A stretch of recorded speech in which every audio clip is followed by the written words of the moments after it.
Friend ಇದ್ರೆ ಕೃಷ್ಣನ ತರ ಇರಬೇಕು. ಆ ತರ ಯಾರು ಇಲ್ಲ ಅಂದ್ರೆ ಕೃಷ್ಣನನ್ನೇ ನಮ್ಮ ಬೆಸ್ಟ್ ಫ್ರೆಂಡ್ ಮಾಡ್ಕೊಳ್ಬೇಕು. ಯಾಕಂದ್ರೆ ಕೃಷ್ಣ ಸಾಂದೀಪನಿ ಮುನಿಗಳ ಆಶ್ರಮದಲ್ಲಿ ಓದುವಾಗ ಅವರ ಬೆಸ್ಟ್ ಫ್ರೆಂಡ್ ಸುಧಾಮ ಮುಂದೆ ಬೆಳೆದು ದೊಡ್ಡವರಾದ್ಮೇಲೆ ಸುಧಾಮನಿಗೆ ಆಹಾರವನ್ನ ಸೇವನೆ ಮಾಡೋದಕ್ಕೂ ಕೂಡ ಕಷ್ಟ ಆಗ್ಬಿಟ್ಟಿರುತ್ತೆ. ಅಂತಹ ಫೈನಾನ್ಷಿಯಲ್ ಸ್ಟೇಟಿಗೆ ಅವ್ರು ಬಂದ್ಬಿಟ್ಟಿರ್ತಾರೆ.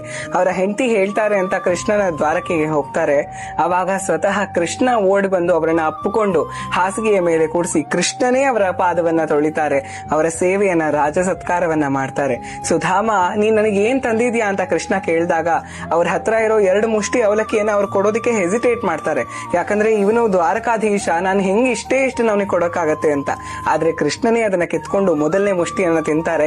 2ನೇ ಮುಷ್ಟಿಯನ್ನ ತಿನ್ನೋದಕ್ಕೆ ರುಕ್ಮಿಣಿ ಮಾತೆ ಬಿಡೋದಿಲ್ಲ. ಯಾಕಂದ್ರೆ ಅದನ್ನು ತಿನ್ಬಿಟ್ಟಿದ್ರೆ ಸ್ವರ್ಗದ ಖಜಾನೆಗಳು ಕೂಡ ಖಾಲಿಯಾಗ್ಬಿಡೋದು. ಸುಧಾಮ ಕೊನೆಗೂ ಆತ ಏನಕ್ ಬಂದಿದ್ದಾನೆ ಅಂತ ಹೇಳೋದೇ ಇಲ್ಲ. ಆತ ಏನನ್ನು ಬೇಡ್ಕೊಳ್ಳೋದೇ ಇಲ್ಲ. ವಾಪಸ್ ಮನೆಗೆ ಹೋಗಿ ನೋಡಿದ್ರೆ ಅದು ಅವನ ಮನೆಯಾಗಿರೋದಿಲ್ಲ, ಅರಮನೆ ಆಗ್ಬಿಟ್ಟಿರುತ್ತೆ. ಸುಧಾಮ ಕೃಷ್ಣನ್ ಹತ್ರ ಏನು ಬೇಡ್ಕೊಳ್ಳಿಲ್ಲ, ಆದ್ರೆ ಪ್ರೇಮದ ಧಾರೆಯನ್ನ ಹರಿಸ್ತಾ. ಅದೇ ಕೃಷ್ಣನಿಗೂ ಬೇಕಾಗಿದ್ದು.